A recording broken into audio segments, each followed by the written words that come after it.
আল্লাহ রাব্বুল আলামিন সূরা হাশরের ভিতরে বর্ণনা করছেন বান্দাদের ঈমান আনার পরে অন্তরের অবস্থানটা তার কোন পর্যায়ে গেলে তার অন্তরটা বিশুদ্ধ হবে, এর জন্য তাকে কিভাবে প্র্যাকটিস করতে হবে।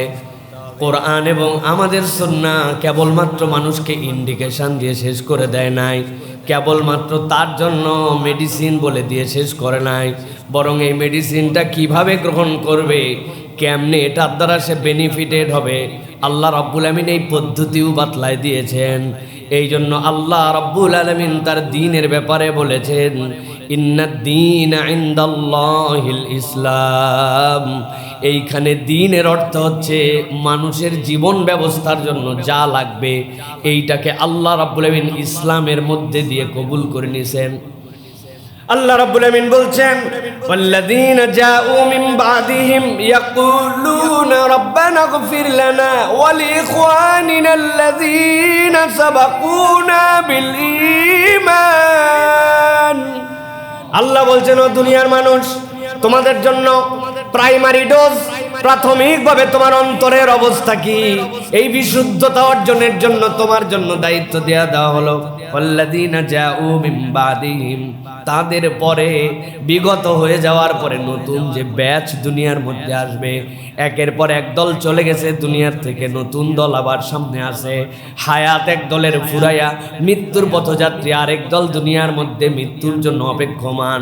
ঢেউয়ের পরে ঢেউ যেরকম আসে তোমাদের মধ্যে যারা আসবে, আল্লাহ বলছেন তাদের এক নম্বর চরিত্রটা হবে ইয়াকুলুন, তারা বলবে রব্বানা, ও আমাদের রব, ইগফির লানা, আপনি ক্ষমা করে দেন, লিইখওয়ানিনাল্লাযীনা সাবাকুনা বিল ঈমান, ঈমানের উপরে যারা বিগত হয়ে গেছে। আল্লাহ আমাদের কোনো বক্তব্য নাই, যদি ঈমানের উপরে চলে যেতে পারে আপনার কাছে একমাত্র ফরিয়াদ হচ্ছে আল্লাহ তাদেরকে আপনি মাফ করে দেন। সুবহানাল্লাহ।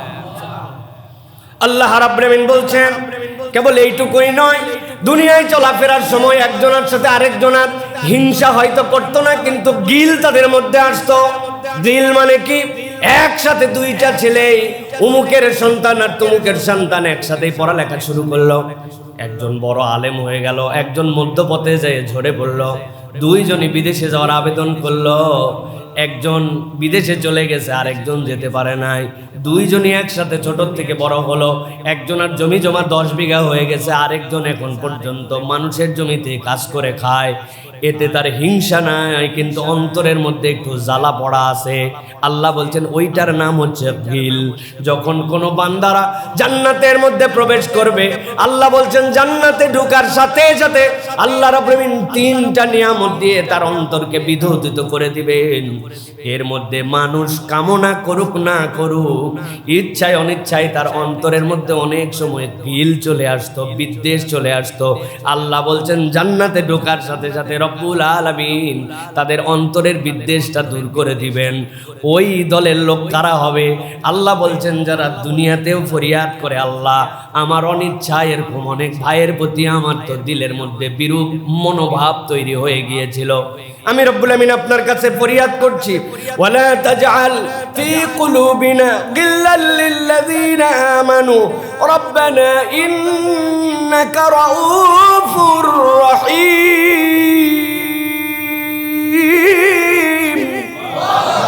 আয় রব্বুল আলামিন, আপনি হচ্ছেন রাউফ, আপনি হচ্ছেন রহিম। রাউফ মানে আপনি এমন দয়াদ্র, এমন কোমলতা আপনার, যেইটা দুনিয়ার সব কোমলতা সেখান থেকে আসছে, কেবল কোমল নয়। আল্লাহ আপনি রাহিম রব, আই রব্বুল আমিন রহমান লিদ দুনিয়া, কিন্তু পরকালের জন্য তো আপনি হচ্ছেন রাহিম।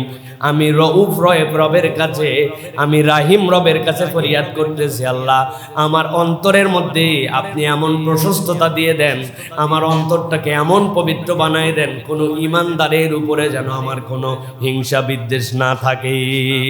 সুবহানাল্লাহ। তাহলে 1 নম্বর গুণাগুণ হচ্ছে একটা বিদ্বেষ মুক্ত, একটা বিশুদ্ধ অন্তর। অন্তর বিশুদ্ধ না, আপনি যাই হন না কেন, আপনি উত্তম আখলাকের প্রথম পাঠ গ্রহণ করতে পারেন নাই। অনেক দান করে, অনেক খয়রাত করে, অনেক তার সমাজপতি বিশিষ্ট, তার মধ্যে লিডারশিপের যোগ্যতা, অনেক কিছু বলা যেতে পারে, কিন্তু অন্তর যদি ইমানদারের প্রতি আপনার বিশুদ্ধ না হয়, ইমানদারের প্রতি যদি আপনার কল্যাণকামী না হয়, হিংসা বিদ্বেষওয়ালা অন্তর হয়, আল্লাহ বলছেন তোমার অন্তর এখন পর্যন্ত লাইন মতো উঠতে পারে নাই। অতএব উত্তম আখলাকের প্রথম প্রচেষ্টা হচ্ছে বিশুদ্ধ হৃদয়, আর বিশুদ্ধ হৃদয়ের প্রথম কামনা হচ্ছে আল্লাহর কাছে ফরিয়াদ করা, ইমানদারদের জন্য ক্ষমা, ইমানদারদের সাথে আমার জন্য কোনো বিদ্বেষ না থাকে, এইটার কামনা রউফুর রহিম রবের কাছে করা। কেননা অন্তরের মালিকও আল্লাহ, একে বিশুদ্ধ করে দিতে পারেনও আল্লাহ। সুবহানাল্লাহ। অতএব এটা আমাদের সব সময় মনে রাখতে হবে প্রিয় ভাইয়ের। এটা গেল 1 নম্বর পয়েন্ট। 2 নম্বরে আল্লাহ রাব্বুল আলামিন বলছেন অন্তরের বিশুদ্ধতার প্রতি তুমি যদি নিজেকে অটল অবিচল রাখতে চাও, 2 নম্বর একটা প্রাইম গুণাগুণ তোমার মধ্যে উত্তম আখলাকের জন্য নিজের মধ্যে নিয়ে আসতে হবে। আল্লাহ বলছেন ওই গুণাগুণটা হচ্ছে তোমার জন্য সবর। আল্লাহ কোরআনুল কারীমের মধ্যে অজস্র জায়গায় বলেছেন। সূরা আলে ইমরানের মধ্যে আল্লাহ রাব্বুল আমিন বলছেন দুনিয়ার মানুষের জন্য, একবারে সূরা আলে ইমরানের শেষ আয়াতে কারিমা আল্লাহ রাব্বুল আলামিন বলছেন ইয়া আইয়ুহাল্লাযীনা আমানুসবিরু ওয়াসাবিরু ওয়ারাবিতু ওয়াত্তাকুল্লাহা লাআল্লাকুম তুফলিহুন। আল্লাহ বলছেন ও দুনিয়ার মানুষ, তোমাদের মধ্যে থেকে আমি জেনারেলি সকলকে ডাক দেই নাই, আমি তোমাদের মধ্যে থেকে স্লট আউট করে ফেললাম। ডাক দিয়ে বললাম ইয়া আইয়ুহাল্লাযীনা আমানু, ও ইমানদারেরা, ও আমার আপন বান্দা যারা যারা আল্লাহর প্রতি ঈমান এনে ফেলেছো, তোমাদের জন্য দায়িত্ব হচ্ছে আমানুসবিরু, তোমরা সবর করো। এরপর আল্লাহ বলছেন ওয়াসাবিরু, কেবলমাত্র সবর নয়, বরং যখন তোমার সামনে মোকাবেলার পর্যায়ে চলে আসে, ওই মোকাবেলার পর্যায়ে তুমি তোমার পাকে অটল অবিচল রাখো। ওয়ারাবিতু, আর যখন সীমান্ত প্রহরার দায়িত্ব তোমাদের সামনে আসে, সেই জায়গাতে তোমরা তোমাদের চূড়ান্ত সিনসিয়ারিটি, তোমাদের চূড়ান্ত আমানতদারিতাকে রক্ষা করো। আল্লাহ রাব্বুল আমিন বললেন সবর করো। এরপরে 2 নম্বর বললেন ওয়াসাবিরু, তোমাদের সামনে যখন মোকাবেলার পর্যায়ে আসে, একটা তো নরমাল, আরেকটা যখন পরিস্থিতি তোমার সামনে চলে আসছে যেখানে তোমাকে দেখাতে হবে তোমার সবর, সেই জায়গাতেও তোমার পাকে ধরে রাখো, আর তোমাদের সীমান্ত প্রহরার ক্ষেত্রে তোমরা অ্যাক্টিভ থাকো। আল্লাহ রাব্বুল আমিন বলছেন ওয়াত্তাকুল্লাহ, আর আল্লাহকে ভয় করো। আল্লাহ বলছেন আমি গ্যারান্টার হলাম লাআল্লাকুম তুফলিহুন, আশা করা যায় এই গুণ যার মধ্যে আছে আল্লাহর সফল কামদের তালিকায় তারে উঠায় নেবে। সুবহানাল্লাহি বিহামদিহি। প্রিয় ভাইরা, ইমাম ইবনুল কাইয়িম রাহিমাহুল্লাহ আল জওয়াবুল কাফির মধ্যে বর্ণনা করেছেন আল্লাহ রাব্বুল আলামিন যে ইসবিরু ওয়াসাবিরু ওয়ারাবিতু বললেন, এটা লেয়ার কি, কোন পর্যায়গুলোতে আমরা এইটা করব। তিনি 3টা ভাগে এটাকে ভাগ করেছেন। এর 1 নম্বর তিনি বলেছেন সবর আলা তাআত। সবর আলা তাআত এটা হচ্ছে 1 নম্বর স্তর। সবর আলা তাআত মানে আল্লাহ আপনাকে যে সকল নির্দেশনা দিয়েছেন, ওই নির্দেশনা পালনের ক্ষেত্রে আপনি সবর করেন। এই ক্ষেত্রে আপনি কোনো রকম ডাইন বামে তাকান না। আল্লাহ বলছেন বাস আমি এটা করার চেষ্টা করি। 2 নম্বর সবর আনিল মাসি, যে আল্লাহ রাব্বুল আমিন যে সকল নিষেধাজ্ঞা আপনার পরে দিয়েছেন, মিথ্যা বলো না, সুদ খেও না, ধোঁকা দিও না, বাজে দিকে যেও না, গীবত গিল্লা করো না, আল্লাহ যা নিষেধ করেছেন আল্লাহর এই নিষেধাজ্ঞা থেকে নিজেকে প্রত্যাহার করে নেওয়া, এটা হচ্ছে 2 নম্বর লেয়ার।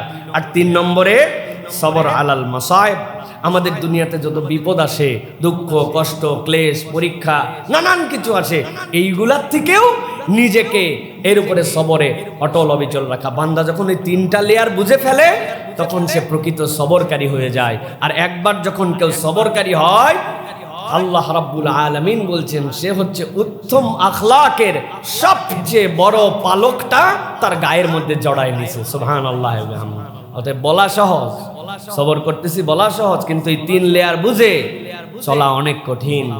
হ্যাঁ, আমরা বলি অসুস্থতায় সবর করি অনেক সময়, কিন্তু পর্দাপুশিদার সবর ঠিক রাখতে পারি না।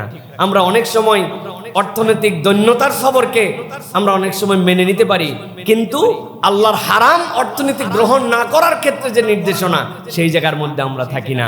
অনেক সময় সালাতের সবর নিয়ে ফেলি, দোকান বন্ধ করে দেয়, নামাজের বিরতি লেখা থাকে না ভাই, নামাজের বিরতি। নামাজের বিরতিতে সালাতে চলে আসছে, কিন্তু বিড়ি সিগারেটের বিক্রি করা বন্ধ করতে পারে নাই। চিন্তা করছে এইটা না থাকলে তো কাস্টমার অন্য কিছু নিতে আসবে না। হারাম অন্যায় জিনিস বিক্রি করা, 2 নম্বর জিনিসকে 1 নম্বর বলে বলা, এই বিক্রি করা বন্ধ করতে পারে না, কিন্তু নামাজের বিরতি দেয় দোকানে, যে এই সময় বেচা কিনা হয় না। তাহলে আপনাকে সবরের লেয়ার বাই লেয়ার প্রত্যেকটা জায়গা বুঝে নিতে হবে। এটা হচ্ছে আমাদের জন্য 2 নম্বর বিষয়। প্রিয় ভাইরা, এই জন্য আমাদেরকে খুব খেয়াল রাখতে হবে যে আমরা যেন সবরের এই লেয়ারটা আমাদের জীবনে বুঝে নিতে পারি। 3 নম্বরে আল্লাহ রাব্বুল আলামিন বলছেন উত্তম আখলাকের জন্য 3 নম্বর বিষয় যেটা, সেটা হচ্ছে বিশ্বস্ততা। একটা মানুষ ঠিক কতদূর মানুষ, এই মানুষের মানদণ্ড হয় তার বিশ্বস্ততার মানদণ্ড দিয়া। আমার কথা নয়, আল্লাহ রাব্বুল আলামিন কোরআনুল কারীমের মধ্যে বিস্তারিত বর্ণনা করেছেন। সূরা নিসা 58 নম্বর আয়াতের মধ্যে আল্লাহ এর একটা হিংস দিয়েছেন, একটা টাচ দিয়েছেন। আল্লাহ রাব্বুল আলামিন বলছেন, ইন্নাল্লাহা ইয়া'মুরুকুম আন তুআদ্দুল আমানাতি ইলা আহলিহা ওয়া ইযা হাকামতুম বাইনান নাসি আন তাহকুমু বিল আদল ইন্নাল্লাহা নি'ম্মা ইয়া'iযুকুম বিহি ইন্নাল্লাহা কানা সামিআম বাসীরা। আল্লাহ রাব্বুল আলামিন বলছেন, আল্লাহ তোমাদের জন্য ফরজ করে দিলেন, আল্লাহ রাব্বুল আলামিন তোমাদের জন্য দায়িত্ব দিয়ে দিলেন, ইয়ামুরুকুম আন তুআদ্দুল আমানাতি ইলা আহলিহা। আমানতটা তার যে আহাল, তার যে আমানতের হকদার, তার কাছে তুমি তার আমানতটা পৌঁছায় দিবা। আর যখন তোমার সামনে কোনো বিচার ফায়সালা করার সুযোগ আসবে, আল্লাহ বলছেন আদালতের সাথে বিশ্বস্ততার সাথে বিচার করো। দলীয় লোকের জন্য এক বিচার, আর পছন্দ না হলে আরেক বিচার। এরকম বিচার আমাদের দেশে আছে না? না, যেই ছেলেকে পছন্দ হয় তার জন্য জমির ভাগ একরকম, আর যেই মেয়ে আপনার মনে হয়েছে না দিলেও চলে ঠকানোর ক্ষেত্রে, তার জন্য একরকম। আবার উনি হাজী সাহেব আছে না নাই? বাপ মরার আগে বলে গেছিল, তুই বড় ছেলে, বাবারে আমি জমি জমা বন্টন করে যেতে পারলাম না, বোনদের মধ্যে ইনসাফ মতো বন্টন করে দে। এমন ইনসাফের বন্টন করছে, নালের জমি সব বোনের আর ভিটার জমি উনার। আবার বলছে বিয়ে শাদীর সময় খরচ করছি তোর জন্য, এত বেশি বললে হবে না, বাপের ভিটার জমি নিলে সংসারে বরকত হয় না। ভিটার জমি নিলে বরকত হয় না বলে উনি ভিটার উপরে থাকে। কেমন ব্যাককল বেআনসাফ! এইটা হাসির কথা নয়। বাংলাদেশে যদি কেউ আল্লাহর কাছে যাওয়ার পরে ফাঁসে যায়, তাহলে ফাঁসার আসামিদের 2টা শ্রেণী সবার আগে ফাঁসবে। একটা হচ্ছে জমি জমার বন্টনে বেআইনসাফি, আর 2 নম্বর বান্দার হক নষ্ট করার গুনাহ। কথা বলেন। আল্লাহ রাব্বুল আলামিন নবীজি সাল্লাল্লাহু আলাইহি সাল্লামকে দিয়ে উদাহরণ দিয়েছেন। আল্লাহ নবী সাল্লাল্লাহু আলাইহি সাল্লাম এমন বিশ্বস্ততার সাথে, এমন আমানতের চূড়ান্ত পরাকাষ্ঠা দুনিয়ার মানুষের কাছে উদাহরণ সেট করে গেছেন। দুনিয়ার মানুষ কখনো এটা কল্পনায় করতে পারে না। রাসূল সাল্লাল্লাহু আলাইহি ওয়াসাল্লাম একদিন খানায় কাবার চত্বরে বসে আছেন। এমনিই তো কাফের মুশরিকরা তার প্রতি নানান ধরনের অত্যাচার করে, কিন্তু আল্লাহর নবী তো জন্ম থেকেই কাবা দেখে দেখে বড় হয়েছেন। উসমান বিন তালহা, তার কাছে খানায় কাবার চাবি থাকতো। আল্লাহর নবীর একদিন মন চাইলো খানায় কাবার ভিতরে একটু ঢুকে আল্লাহর ইবাদত করি। উসমান বিন তালহার কাছে আল্লাহর নবী বললেন, ওসমান, বংশ পরম্পরায় তো তোমার কাছে খানার চাবি, একটু চাবিটা খুলে দাও না ভাই, আমি একটু খানায় কাবার মধ্যে একটুখানি ইবাদত করব। ওসমান বিন তালহা এমন ভাবে আল্লাহর নবীর সাথে দুর্ব্যবহার করলো, আর বলল, তোমার মতো লোক যে খানায় কাবার বাইরে ইবাদত করে, তাই তো বেশি আবার ভিতরে ঢুকতে চাও কোন সাহসে? নবীজি মনের মধ্যে অনেক ব্যথা পাইলেন, কিন্তু আল্লাহর নবী ঠান্ডা মাথায় ওসমান বিন তালহাকে বলেন, ওসমান, এমন একদিন আসবে যেই দিন এই খানায় কাবার চাবির জিম্মাদার কিন্তু আমি মুহাম্মদ হয়ে যাব। 8ম হিজরিতে আল্লাহ নবী রওনা হয়ে গেলেন। এরপরে আল্লাহ নবী সাল্লাল্লাহু আলাইহি ওয়াসাল্লাম যখন মক্কা বিজয়ের জন্য আসবেন, মারওয়ার পেছন দিকের অঞ্চল দিয়ে গাজ্জা দিয়ে আল্লাহ নবী যখন ঢুকতে শুরু করলেন, আল্লাহ নবী সাল্লাল্লাহু আলাইহি সাল্লাম খানায় কাবায় আক্রমণ করার আগে, ভিতরে ঢোকার আগে বিরাট করে আল্লাহ নবী সৈন্যকে বিশ্লেষণ করলেন, নির্দেশ দিয়ে দিলেন চুলা বানাবা বেশি করে, বাথরুম বানাবা কম করে। 2 জনে 1 চুলা, 3 জনে 1 চুলা, কিন্তু 15 জনে 1 বাথরুম। সাহাবায়ে কেরাম প্রথমে বুঝেন নাই ঘটনা কি, কিন্তু আল্লাহ নবী সাল্লাল্লাহু আলাইহি ওয়াসাল্লামের কৌশল এইটা ছিল। আগুন যখন জ্বলতে শুরু করলো, 10,000 লোক, কিন্তু আগুন জ্বলছে 10,000 লোকের জন্য 3,000 চুলা। আগুন 3,000 যখন জ্বলছে, পাহাড় পর্বত শুধু আগুন আর আগুন। আর নবীজি বললেন বাথরুম কম করে বানাবা। বাথরুম কম করে বানানো মানে মানুষজনের শৌচ কাজের তো প্রয়োজন হবে, যেখানে রান্না করতেছে সেই জায়গায় তো আর বাথরুম করতে পারবে না, একটু দূরে দূরে যে বাথরুম করতে হবে। আরবের লোক আল্লাহ নবী জানতেন যে মক্কার লোকজন খবর নেওয়ার জন্য পাঠাবে যে মুহাম্মদ সাল্লাল্লাহু আলাইহি ওয়াসাল্লাম যে খানায় কাবাতে আসছে, মক্কার বিরুদ্ধে ফাইনাল লড়াই করার জন্য আসছে। লোক কতজন, রাত্রেবেলা তো লোক গুনতে পারবো না। মক্কার আবু সুফিয়ান, অন্যান্য পণ্ডিতরা তাদের চর যারা আছে তাদেরকে দিয়ে পাঠালো, যায় দেখো তো চুলা কতগুলা, তাহলে আন্দাজ পাওয়া যাবে 10, 15, 20 জন, 50 জনে 1 চুলা জ্বলবে খাবে। তাহলে যদি 50টা চুলা হয়, 50 জনে 1 চুলা হয়, তাহলে কত লোক হবে হিসাব তো একটা অনুমানে বের করা যাবে। আর বাথরুম কতগুলা সেটাও হিসাব করো। ওরা যায় বললো সুবহানাল্লাহ, লোক গোনা তো দূরের কথা, আগুন আর আগুন। আগুন তো বুঝলাম, বাথরুমের অবস্থা কি? বলে পুরা উপত্যকা শুধু পায়খানা আর পায়খানা। লোক গুনবো কেমনে? আল্লাহ নবী সাল্লাল্লাহু আলাইহি ওয়াসাল্লামের এই কৌশল যারা দেখতে গিয়েছিল এই রাত্রে, তার মধ্যে উসমান বিন তালহাও ছিল। তখনও ঈমান আনেন নাই। উসমান বিন তালহা বুঝে ফেললেন ঘটনা একটা আগামীকালকে ঘটে যাবে। ওরা চিন্তা করলো যুদ্ধ করে করে যদি আমরা মরে যাই, তার থেকে আত্মসমর্পণ করে ফেলো। ঘটনা সংক্ষেপ, আত্মসমর্পণ করলো। আল্লাহ নবী সাল্লাল্লাহু আলাইহি ওয়াসাল্লাম মক্কা বিজয় করলেন। সবাইকে আল্লাহ নবী ক্ষমা করে দিলেন, 11 জন লোক ছাড়া। আল্লাহ নবী বলেন এদের কোনো ক্ষমা নাই। তার জন্য আল্লাহ রাব্বুল আলামিনের পক্ষ থেকে ওহী ছিল। এই উন্মুক্ত ক্ষমার মধ্যে ওসমান বিন তালহাও পড়ে গেছেন, কিন্তু আল্লাহ নবী খবর নিয়ে পাঠালেন চাবিটা তার কাছ থেকে নিয়ে আসো। ওসমান বিন তালহার কাছ থেকে যখন চাবি নিয়ে আসা হলো, আল্লাহ নবী সাল্লাল্লাহু আলাইহি ওয়াসাল্লামের সাহাবায়ে কেরামের মধ্যে আবু বকর রাদিয়াল্লাহু তাআলা আনহু, হযরতে ওমর ফারুক, ওসমান রাদিয়াল্লাহু তাআলা সবার চোখ চকচক করে উঠলো। কেননা তারা জানতেন মক্কার সম্মানিত মানুষদের সম্মান বাড়ে 2টা জিনিস দিয়া।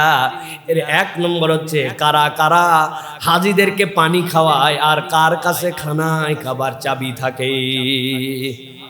সূরা কুরাইশের তাফসীর পড়ে দেখবেন, আল্লাহ রাব্বুল আমিন বলছেন তোমাদেরকে যে আমি নিরাপত্তা দান করেছি, রিহলাতাশ শীতাই ওয়াস সাইফ, তোমরা যে গ্রীষ্মে এবং তোমরা যে বসন্তের মধ্যে তুমি ইয়েমেনে আর তুরস্কে, তোমরা যে ইয়েমেনে আর সিরিয়ার মধ্যে ব্যবসা করতে যাও, ব্যবসায়ী সকল কাফেলার প্রতি আক্রমণ করত মানুষ, তাদের সম্পদ কেড়ে নিয়ে চলে যেত। কিন্তু জিজ্ঞাসা যখন করতো কোথা থেকে আসছো, বলে আমরা মক্কা থেকে আসছি। তোমরাই কি তারা নাকি যারা হাজীদেরকে পানি খাওয়া? বলে হ্যাঁ, আমরাই কুরাইশ, আমরাই সারা দুনিয়ার হাজীদেরকে পানি খাওয়াই। দুনিয়ার সব কাফেলা লুট করত, কিন্তু খানায় কাবার হাজীদেরকে সম্মান করার কারণে, পানি খাওয়ার কারণে কুরাইশদের কাফেলায় কেউ হাত দিত না। ওসমান বিন তালহার থেকে চাবি নেওয়া হলো। আল্লাহ নবী সাল্লাল্লাহু আলাইহি সাল্লাম এরপরে খানায় কাবার মধ্যে ঢুকলেন, খানায় কাবার মূর্তিগুলাকে অপসারণ করলেন, আল্লাহর কাছে দীর্ঘ এক সিজদায় পড়ে গেলেন, আল্লাহর কাছে এমন ভাবে কৃতজ্ঞতা আদায় করলেন। আল্লাহ নবী যখন বের হয়ে আসলেন, আসার পরে সব সাহাবায়ে কেরামের মধ্যে সিনিয়র সাহাবী যারা, বড় সাহাবী যারা, তারা আশা করে আছেন এই চাবি আল্লাহ নবী কাকে জানি দিয়ে দিবেন। আল্লাহ নবী খোঁজ লাগালেন ওসমান বিন তালহা কই, তার বংশের লোকেরা কয় ডাক দাও তো। ওসমান বিন তালহা আল্লাহ নবীর সামনে এসে কাজু মাজু হয়ে বসে আছেন। যেই নবীকে কেবলমাত্র কাবার মধ্যে ঢুকতেই দেয় না এরকম নয়, ঢুকতে চাওয়ার কারণে তার সাথে দুর্ব্যবহার করেছিল। আজকে চাবিওয়ালা আর যেই ব্যক্তি অপমান করছে তার সামনে খবর আছে, খবর আছে, খবর আছে। আজকে আমি মালিক, তুমি গোলাম। ওসমান বিন তালহাকে জিজ্ঞাসা করেছেন, কি ব্যবহার আশা করো? বলছে, আপনি তো করিম ইবনে করিম, আপনি সম্মানিত পিতার সম্মানিত সন্তান, আপনার কাছ থেকে সম্মানিত আচরণ ছাড়া তো আমি কিছুই প্রত্যাশা করি না। আল্লাহ নবী সাল্লাল্লাহু আলাইহি ওয়াসাল্লাম সাথে সাথে ওসমান বিন তালহাকে ডেকে বললেন, এই চাবির জিম্মাদার তুমি ছিলে, কিয়ামত পর্যন্ত তোমার বংশের কাছে এই চাবির জিম্মাদারি দিয়ে দিলাম।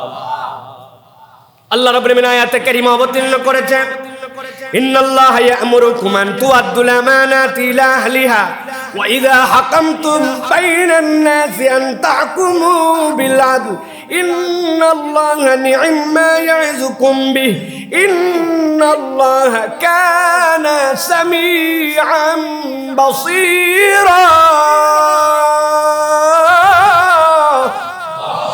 আল্লাহ বলছেন, তুমি যা করো আল্লাহ সবগুলি দেখেন, অনন্তকাল থেকে দেখছেন, অনন্তকাল পর্যন্ত দেখবেন। সুতরাং আল্লাহর চোখের সামনে যা করো বান্দারা হিসাব করে করো, মনে করো না পর্দার আড়ালে আল্লাহ দেখে না। তবে মুসলিম বাজার সহ ঢাকার কতকগুলা দোকান রমজান মাসে যখন কালো পর্দা দিয়ে খাওয়ায়, আল্লাহ ভিতরের কবরটা শুধু রাখে না, তাই না? আছে না আপনাদের? আছে তো না?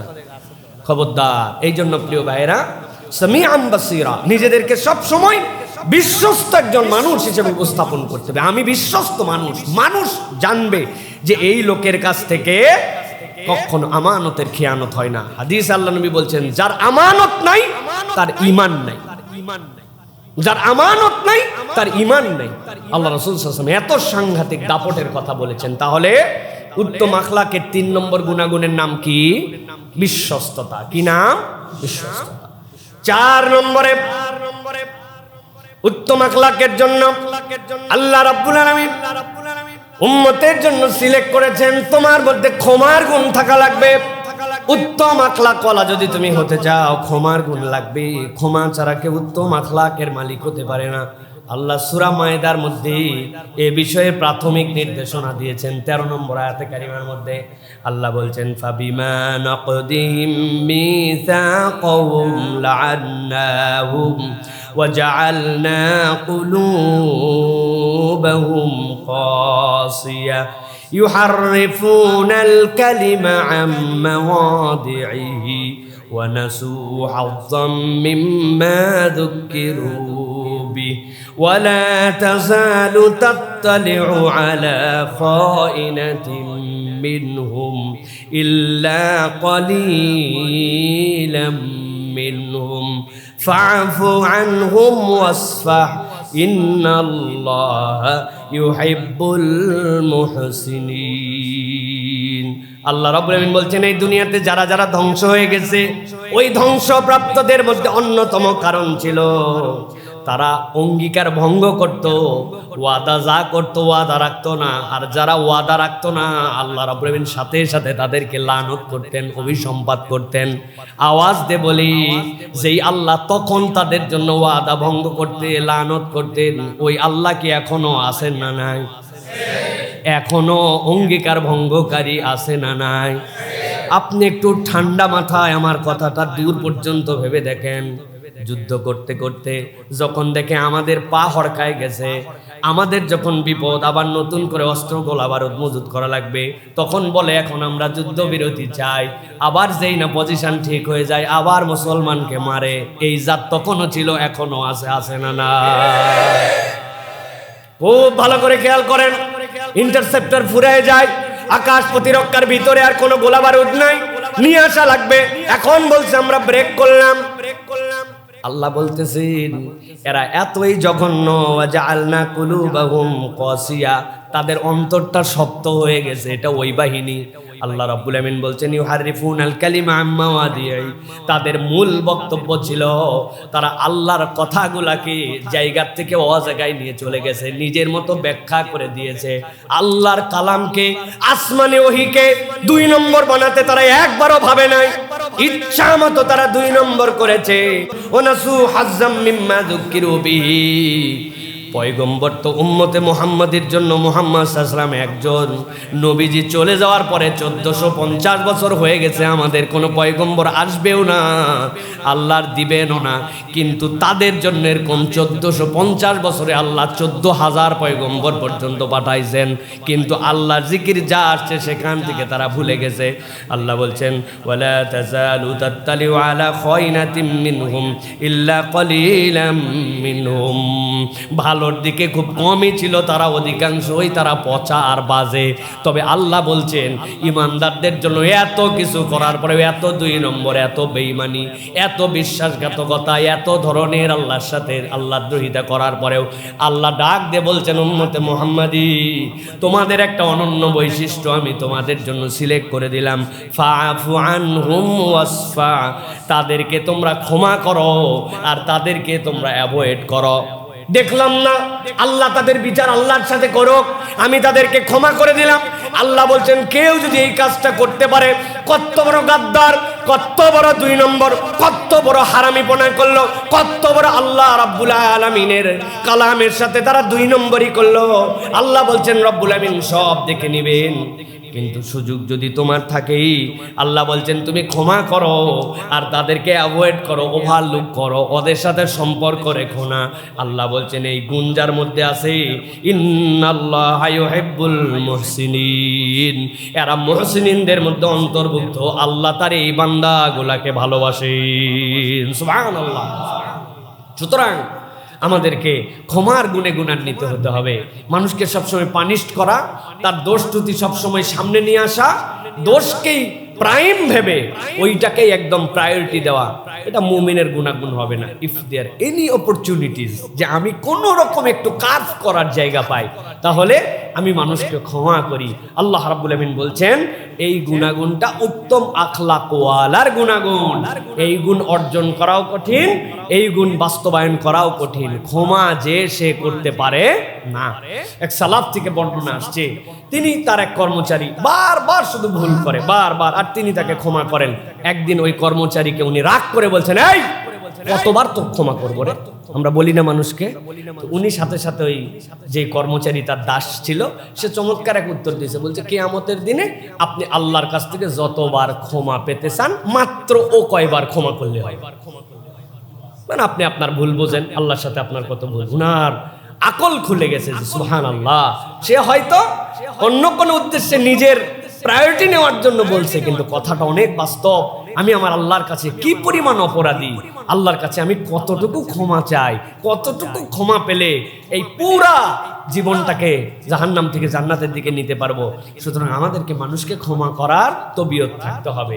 ক্ষমা বিভিন্ন লেয়ারে হয়, স্ত্রীর ভুল, সংসারের ভুল, আচরণের ভুল, কর্মচারীর ভুল, ছাত্রের ভুল, হ্যাঁ, সাথী ভাইয়ের ভুল, চলাফেরায় অন্যদের ভুল, নানান ধরনের হবে। আমার টেন্ডেন্সিটা থাকবে যে ক্ষমা করা, এটা আমার তবিয়ত হবে। প্রিয় ভাইরা, আল্লাহ যেন আমাদেরকে তৌফিক দান করেন। 5 নম্বরে উত্তম আখলাকের জন্য বিশাল বড় এক গুণাগুণ, সেটি হচ্ছে বিনয়।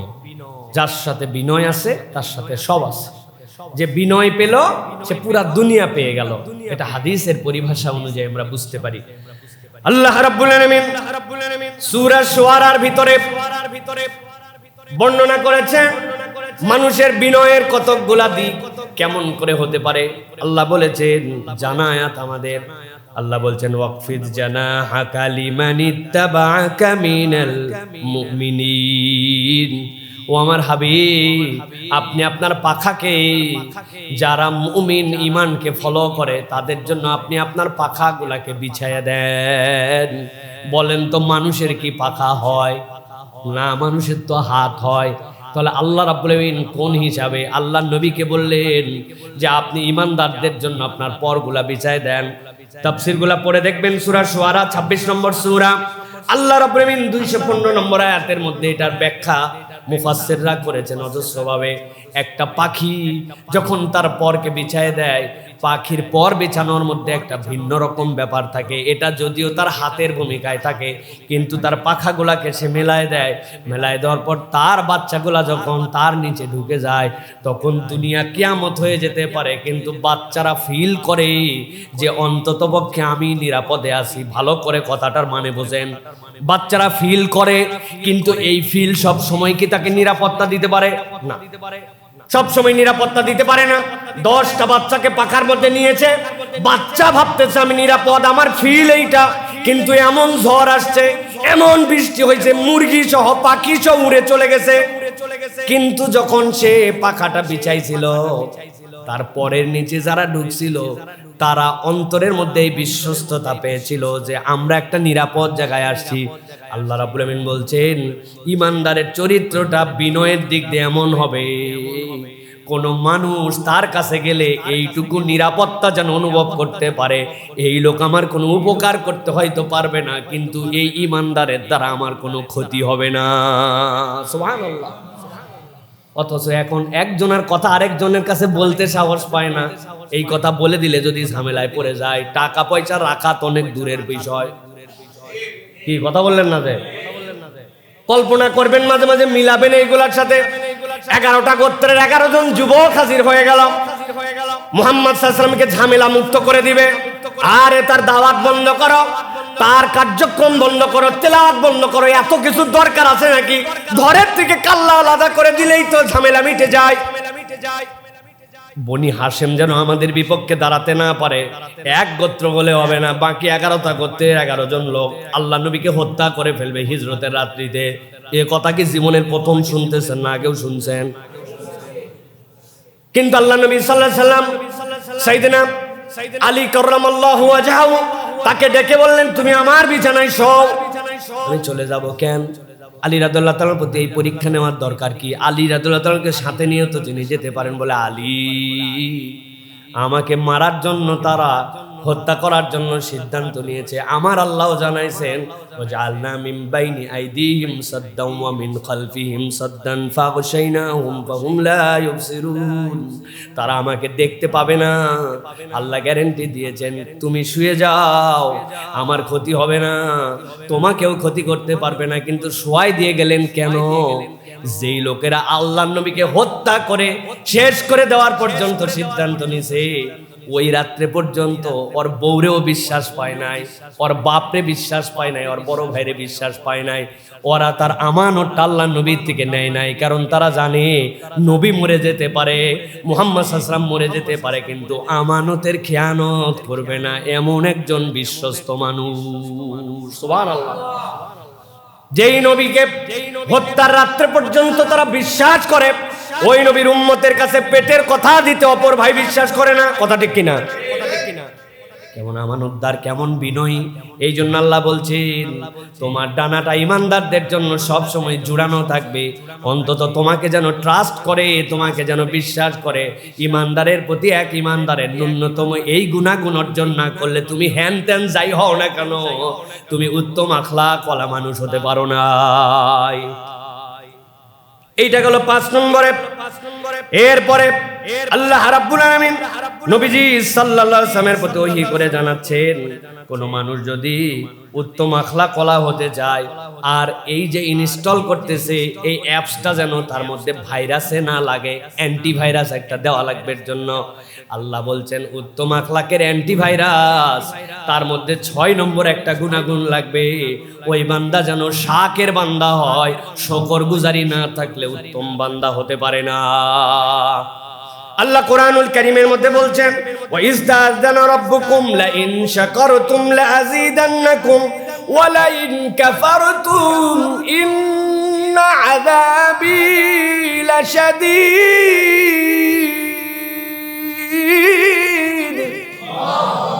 অনেকবার আমি ব্যাখ্যা করেছি, এই আয়াতে কারিমা উম্মতে মুহাম্মাদীর নয়। এই আয়াতে কারিমা সূরা ইব্রাহিমের 7 নম্বর আয়াত। আরো একবার তাফসীর দেখে নেবেন আপনারা। আল্লাহ রাব্বুল আলামিন মূলত মূসা আলাইহিস সালামের কওমের জন্য অবতীর্ণ করেছিলেন আয়াতে কারিমা। এই মানুষগুলাকে নিয়ে যখন তাদের নিশ্চিত মৃত্যু, তাদের স্ত্রী কন্যাদেরকে যখন দাসী বানায় রাখতো, ছেলেদেরকে দাস বানায় রাখতো, আল্লাহর প্রতি তাদের কোন রকম ভাবে ইবাদত বন্দেগী করার স্বাধীনতা ছিল না। আল্লাহ যখন পার করায় দিলেন, আল্লাহ এরপরে বললেন এই নিয়ামতের কৃতজ্ঞতা আদায় করলে তোমাদেরকে বাড়ানো হবে, আর যদি নিয়ামত পাওয়ার পরেও কৃতজ্ঞ না হও তোমার বিপদ আছে কিন্তু।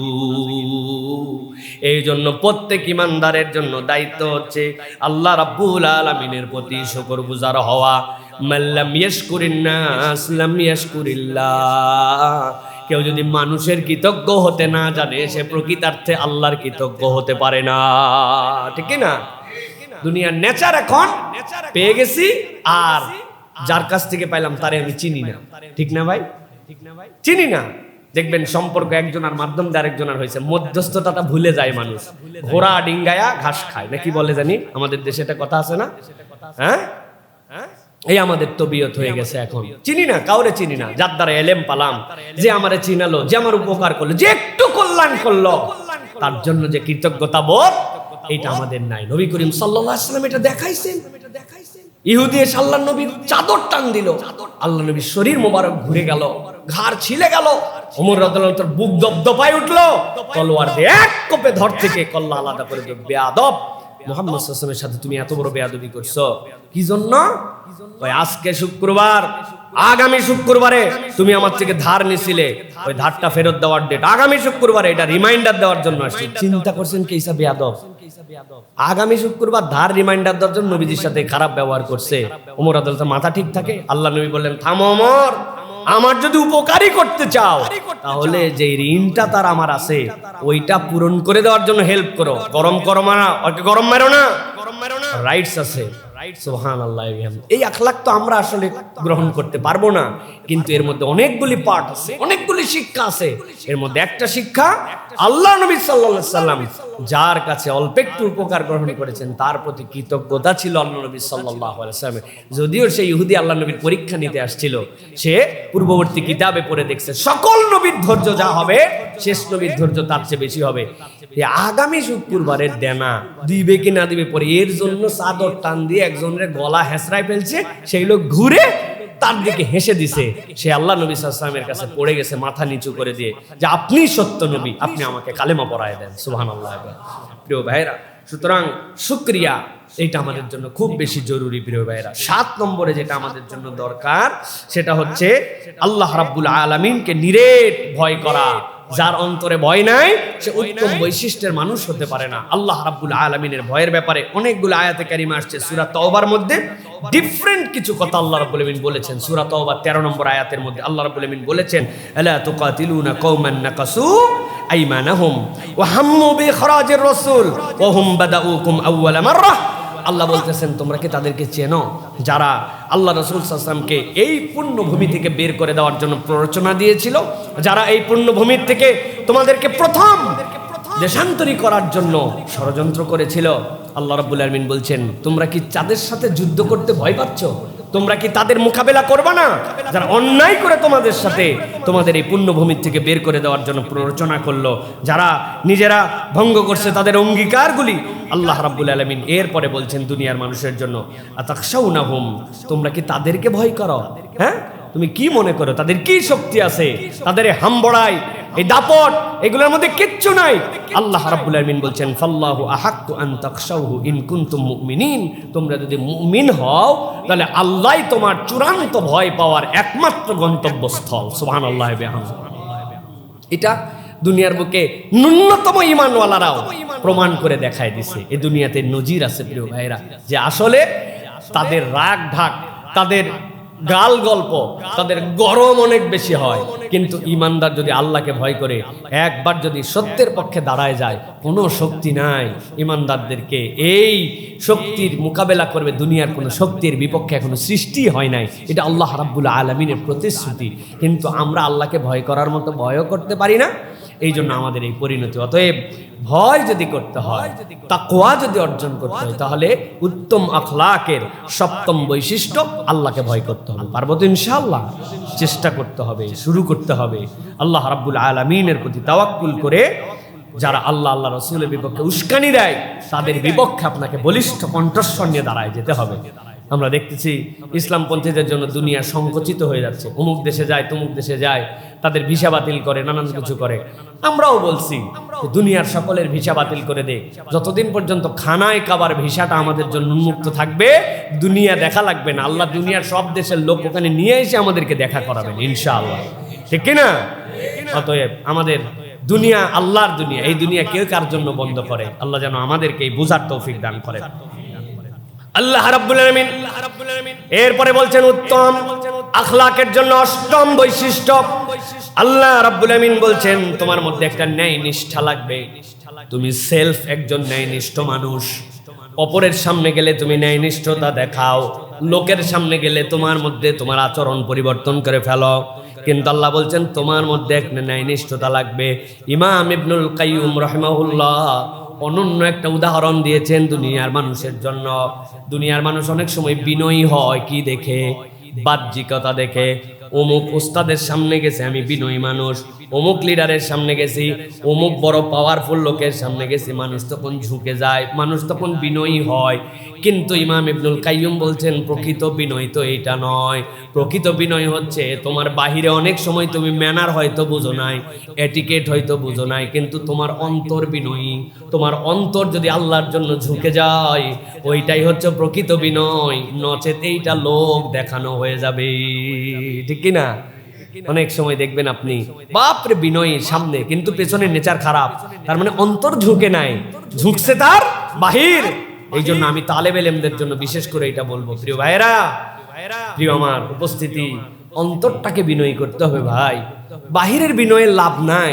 বাহিরে অনেক সময় মানুষ বলবে আয় রে কেমনে খাইতে হয় জানে না, হ্যাঁ কেমনে, আসলেও আমি হয়তো জানি না, এটা আমার ল্যাক অফ নলেজ, হ্যাঁ আমার জ্ঞানের কমতি এই জায়গায় আছে। কিন্তু আমার অন্তরটা কতটুকু বিনয়ী, আমার অন্তরটা আল্লাহর জন্য ঝুঁকে গেছে কিনা, অন্তরটা আদবওয়ালা কিনা, অন্তরটা আল্লাহর জন্য নিবেদিত কিনা, আল্লাহ এটা দেখতে চান।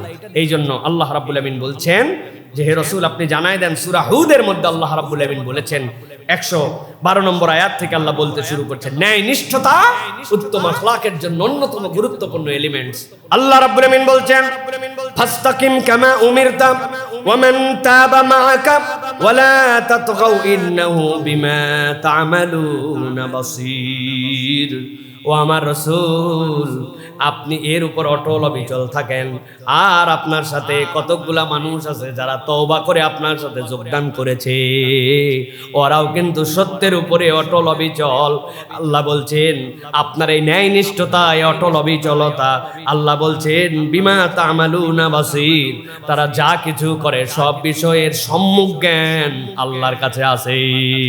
সুবহানাল্লাহ। অতএব ন্যায়নিষ্ঠতা এইটা অন্তর থেকে আসতে হবে, এবং এটার উপরে একা থাকলে চলবে না, দল পার্টি দেখতে হবে। দল পার্টি মানে কি? যারা যারা ভালোর পক্ষে আছে তাদের সকলকে ভালোর দিকে নিতে হবে। আমরা যখন হাদিস পড়তাম, আমাদের বিভিন্ন ওস্তাদ আমাদেরকে বিভিন্নভাবে হাদিসগুলাকে দিয়ে অনেক সময় নানান ধরনের আমাদের টিউটোরিয়াল ইনকোর্স করাইছেন। এর মধ্যে যতটুকু মনে পড়ে, আমাদের এক ওস্তাদ ছিলেন professor doctor Sekander Ali sir. উনি পাকিস্তানের ইসলামী বিশ্ববিদ্যালয়ে ছিলেন, জামিউল ইমাম থেকে পড়ালেখা করে গেছিলেন, হাদিসের উপরে বিশাল মাহের মানুষ ছিলেন। আবুল ফাতা আবুল কুদ্দার ছাত্র, তার ছাত্র উনি, তার ছাত্র আমরা। এই হিসাবে স্যার আমাদেরকে মানে মনে পড়লো এখন যে এই যে একটা হাদিস আছে না, যে তোমাদের মধ্যে থেকে কেউ যদি কোনো খারাপ কিছু দেখো, মান রাআ মিনকুম মুনকারান ফালিয়াতাগায়্যারহু বিয়াদিহি, তাহলে তোমার প্রথম দায়িত্ব হবে হাত দিয়ে প্রতিহত করা, এরপরে মুখ দিয়ে প্রতিহত করা, এরপরে অন্তর দিয়ে ঘৃণা করা। স্যার আমাদেরকে এটার ক্ষেত্রে বলছিলেন যে অন্তর দিয়ে যে ঘৃণা আমি অপছন্দ করলাম, অপছন্দ করে থেকে গেলাম না। এই হাদিসের উপরের একটা সিকুয়েল আছে, নিচের একটা সিকুয়েল আছে। কিরকম? পারি নাই হাত দিয়ে প্রতিহত করতে। ভালো করে বোঝেন কথা, ভার কথা কিন্তু সহজ করে বলতেছে। পারি নাই মুখ দিয়ে প্রতিবাদ করলে ঝামেলা বেঁধে যাবে, কিন্তু অন্তর দিয়ে ঘৃণা করি, পারবো কি পারবো না? নাকি অন্তর ফেরে নিয়ে কেউ দেখবে যে অন্তরের মধ্যে কি আছে? দেখবে না। কিন্তু অন্তর দিয়ে ঘৃণা করে থেমে যাব? বললেন না না না, এই কাজটা যে অপছন্দনীয়, অন্তর দিয়ে আমি ঘৃণা করি, আর কে করে? শুক্র ভাই করে। আর কে করে? উনি করে। আর কে করে? উনি করে। গুনতে গুনতে গুনতে দেখছি যে মুখেও বলতে পারে না, ক্ষমতাও দেখাতে পারে না, 10 জন অপছন্দ করে। এখন 10 জন যখন এক হয়েছি, বলছি ভাই আমরা তো 10 জন, এখন তো আর অন্তরে না, এখন পিছন দিক থেকে একটু ধাক্কা দেই, ফুসফাস করে একটা আওয়াজ তুলি, আপনি তুলবেন, আমি তুলবো, অমুকে তুলবো। এই 10 জন মিলে তখন শক্তি অর্জন করছে ঘৃণাকারীরা, মুখে বলার মতো শক্তি। যখন মুখে বলা 100 জন লোক পাইছে, তখন তারা আবার প্রতিহত করতে গেছে। সুতরাং হাদিসটা উপর থেকেও আছে, নিচ থেকেও আছে। আল্লাহ নবীর প্রত্যেকটা কথার ভার এবং ধার এরকম, সুবহানাল্লাহ। সুতরাং প্রিয় ভাইরা, এই জন্য আল্লাহ বলছেন যে যারা আপনার অনুসরণ করে তাদের সাথে নিয়ে আপনি সত্য নিষ্ঠার উপরে থাকেন, একা না। নিশ্চয়ই একা এই দ্বীনের পক্ষে লোক থাকবেন, আল্লাহ এই দ্বীনের পক্ষে অনেক লোককে রাখবেন, কিন্তু তাদেরকে খুঁজে নিয়ে আমাদেরকে একত্রিত হয়ে চলতে হবে। এইটা কি? এইটা হচ্ছে উত্তম আখলাকের অংশ। সুবহানাল্লাহ বলেন। 9 নম্বরে আল্লাহ রাব্বুল আমিন বলছে তোমার মধ্যে একটা দয়াদ্রতা লাগবে, হৃদয়ের মধ্যে যেরকম বিনয় লাগবে, হৃদয়ের মধ্যে এরকম দয়াদ্র মানসিকতাও লাগবে। আল্লাহ রাব্বুল আমিন বলছেন কোরআনুল কারীমের মধ্যে, জানায়াত আপনাদের, ওয়াকফিদ লাহুমা জানাহাযুল্লি মিনার রাহমা ওয়া কুর রাব্বিরহামহুমা কামা রাব্বায়ানি সগীরা। আল্লাহ বলছেন তোমাদের প্রতি একটা দয়া লাগবে, তোমাদের হৃদয়ের প্রতি। বাপ মা যেরকম তোমাদের প্রতি দয়া করছে, যেই সময় তিনি কাঁথা পরিষ্কার করে না দিলে তোমাকে আর কেউ পরিষ্কার করানো ছিল না, তোমার শক্ত কিছু খাওয়ার যোগ্যতা ছিল না, তার দুধই ছিল তোমার একমাত্র ভরসা। দুনিয়ার সবাই ঘুমায় গেছিল, কিন্তু উনি ঘুমায় যায় নাই। শীতের মধ্যে ওই মানুষটা তোমার কাপড় পরিবর্তন করে না দিলে তাহলে তুমি নিউমোনিয়া হয়ে মারা যেতা। তার যে হৃদয়ের মধ্যে স্নেহ এবং ভালোবাসা ছিল, এইটা দুনিয়ার কারো মধ্যে কম্পেয়ার করলে পারা যাবে না। আল্লাহ বলছেন ওই হৃদয়টা তুমি বুড়া জানু, তোমার হৃদয় কচকচা হয়ে গেছে, একবারে বয়স হয়ে গেছে তোমার, কিন্তু যেই হৃদয় তোমার মায়ের তোমার জন্য একদিন থেকে শুরু করে ছোট বয়সের ছিল, ওই হৃদয়টা বড় হয়েও তোমাকে লালন করতে হবে। Just simply you can not imagine that. Allah কি বলছেন? আপনি খালি মনে করতেছেন বাপ মায়ের জন্য এরকম অন্তর হতে হবে, তোমার আচরণের ক্ষমতা। না না না, এই অন্তর আগে বানাতে বলছেন আল্লাহ। ওয়াকফিদ লাহুমা, আল্লাহ বলছেন তার জন্য তোমরা এরকম পর বিছায় দাও, এরকম বিশ্বস্ত হও। আচ্ছা ভাই বলেন তো, যে আপনার আমার অন্তর যদি বাপ মার জন্য যেরকম আচরণ করছেন, ওই বিনয়টা, ওই কমলতাটা যেটা আসে, তাহলে ওটার দ্বারা কি খালি আমার বুড়া বাপ মা বেনিফিটেড হবে, না উম্মাহ বেনিফিটেড হবে? হ্যাঁ, আল্লাহ এই জন্য বলছেন। এইগুলো আয়াতে কারিমার মধ্যে দীর্ঘ ব্যাখ্যা আছে, এত সংক্ষেপে, এর থেকে কম টাইমে এত কথা আসলে বলা সম্ভব নয়। আপনি জাস্ট ফিল করেন।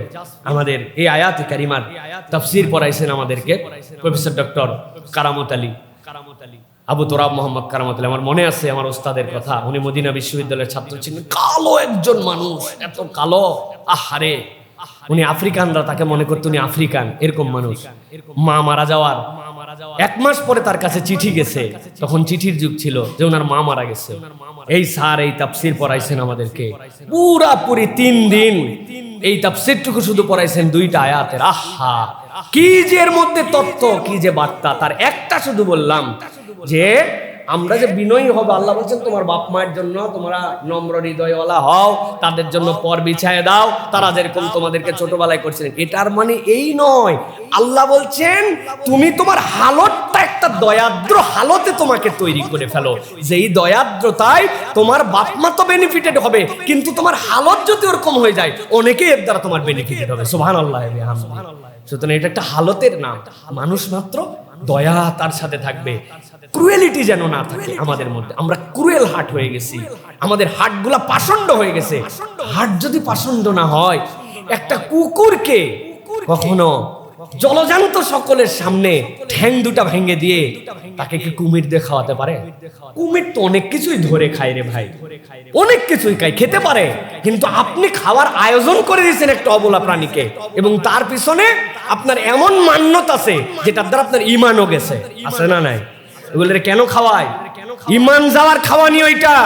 বাচ্চা হয়নি, অমুক হয়নি, তমুক হয়নি, এই জন্য খাওয়ায়। নাউজুবিল্লাহ বলেন।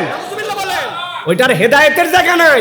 ওই মাজার এখন মানুষকে দিগ্ভ্রান্ত করার একটা জায়গা বানায় ফেলছে।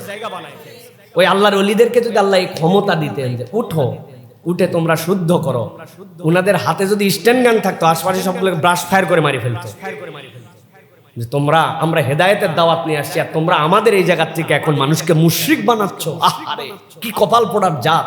কই আমেন কোথার থেকে এসে তারা গৌর গোবিন্দর মতো লোককে তারাই দিয়া ওই টিলার মধ্যে কালেমার দাওয়াত তুলিছেন, কালেমার বুলন্দতা উত্তোলন করেছেন। আর আজকে সেই জায়গার থেকে তুমি কচ্ছপকে খাওয়ায়, কাসিমকে খাওয়ায়, উমুককে কালা পাহাড় ধলা পাহাড়কে নিয়ত করে ফালায়া খাওয়ায়া একে অমানবিকতা করতেছো, 2 নম্বরে ঈমান হারা করতেছো। আল্লাহ যেন আমাদেরকে বোঝার তৌফিক দান করেন, আল্লাহ যেন ক্রুয়েলিটি আমাদের মধ্যে না দেয়। 10 নম্বরে আল্লাহ রাব্বুল আলামিন বলছেন, কোন মানুষ যদি ন্যায় পরায়ণতার মধ্যে নিজের গুণাগুণগুলাকে ঢুকায় নিতে চায়, যে যদি উত্তম আখলাক কলা হতে চায়, তাহলে তার জন্য আরেকটা জিনিস লাগবে, সত্যবাদিতা। মিথ্যুক কখনো উত্তম আখলাকওয়ালা নয়। আল্লাহ কোরআনুল কারীমের মধ্যে বলছেন, ইয়া আইয়ুহাল্লাযীনা আমানুত্তাকুল্লাহ ওয়া কুনু মা'আস সাদিকিন। গভীর মনোযোগে তাফসীর করে নেওয়ার জন্য অনুরোধ করলাম। আল্লাহ বলেন নাই সত্যবাদী হও, আল্লাহ বলছেন কুনু মা'আস সাদিকিন, তুমি সত্যবাদীর সাথী হও। তার মানে যে সত্যবাদী তার সাথী হওয়া লাগবে। এখন একজন এসে বলছে আমি আপনার সাথী হতে চাই, কিন্তু আপনি মিথ্যাবাদী। আল্লাহ কোন জায়গায় আটকাইছে আপনি একটু বোঝার চেষ্টা করেন। আল্লাহ রাব্বুল আলামিন পুরা সমাজকে সত্যবাদী, পুরা সোসাইটিকে সত্যবাদী বানানোর জন্য আল্লাহ বলছেন তুমি সত্যবাদীর সাথী হও। এখন আমি মিথ্যাবাদী, আরেকজনের সত্যবাদীর সাথী হলাম, তাহলে তার সাথী আমি কেমনে হলাম? সাথী তো মিলল না।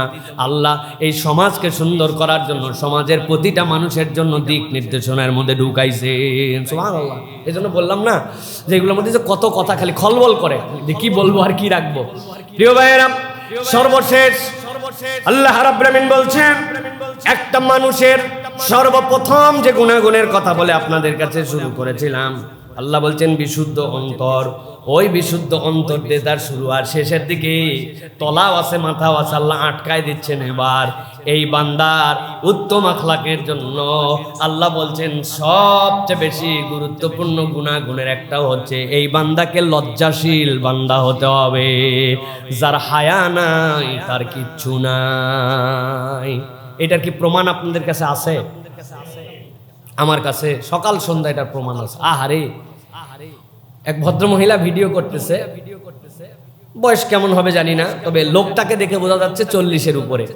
আমি একটা মাহফিলে যাওয়ার পরে এক জায়গায় গেছিলাম, যাওয়ার পরে দেখি এই লোক নাচতেছে আর এই ভদ্র মহিলা ভিডিও করতেছে। হ্যাঁ, আর প্রচুর লোকজন আশপাশে। লজ্জায় আমি পাশ দিয়ে চলে গেছি যে এত লোকের ভিতরে নাচে কেমনে। আমার সাথে যে ছিল আজহার ভাই নামে এক লোক, উনি বলতেছে হুজুর টিকটকের ভিডিও বানায় নিচ্ছে এই জায়গায়। চিন্তা করছেন আপনি, বেহায়া, বেশরমি, লজ্জাহীনতা কোন লেভেলে নামছে, যে এই মানুষগুলি উন্মুক্ত গুনাহ খাতা করতেও আর লজ্জা করে না। ঠিক না ভাই? উন্মুক্ত লজ্জা করতে আর গুনাহ খাতা করে না। আল্লাহ রাব্বুল আমিন সূরা নূরের মধ্যে বলেছেন এই জন্য দুনিয়ার মানুষের জন্য, কুল লিল মুমিনিনা ইয়াগুদ্দু মিন আবসারিহিম ওয়া ইয়াহফাযু ফুরুজাহুম যালিকা আযকা লাহুম ইন্নাল্লাহা খাবীরুম বিমা ইয়াসনাউন। আল্লাহ বলছেন ইমানদারদেরকে বলে দেন তারা যেন তাদের চোখকে অবনমিত রাখে। যা পাইলাম তাই দেখলাম, এটা ইমানদারের চরিত্র হবে না। এটা কেবল ফিজিক্যাল দেখা নয়, ডিভাইস থেকে শুরু করে সব জায়গায় একই কথা। আমি অনেকবার উদাহরণ দিয়েছি। ক্রিকেট খেলা দেখতেছিলাম, হঠাৎ করে ইন্ডিয়ান এক সিমেন্টের বিজ্ঞাপন আসছে, নাম এখন মনে আসছে কিন্তু এটা রেকর্ড হয়ে যাবে জন্য বললাম না। ওই সিমেন্টের বিজ্ঞাপনে কোনো কথা নাই, বার্তা নাই। এক মহিলা সমুদ্রের মধ্যে থেকে উঠে আসতেছে। এই দৃশ্য দেখার পরে আমি যাদের সাথে খেলা দেখতেছি এরা আমার তেমন পরিচিত কেউ নয়, কেউ বড় ভাই, কেউ দোকানদার, কেউ বা আশপাশের লোক, কিন্তু আমরা লজ্জায় তখন মিশামিশি অন্য কথা, অন্য প্রসঙ্গে যাচ্ছি, অন্য আলাপ করতেছি, ওইদিকে তাকাই নাই। প্রত্যেকেই দেখলাম একই অবস্থা। বেশি দিন আগের কথা নয়, মাত্র 10 থেকে 15 বছর আগেও এইরকম কোনো দৃশ্য দেখলে বাপ মা বসে একসাথে দেখবে, সন্তান অথবা বড় ভাই ছোট ভাই দেখবে, এটা কল্পনা করা যেত না।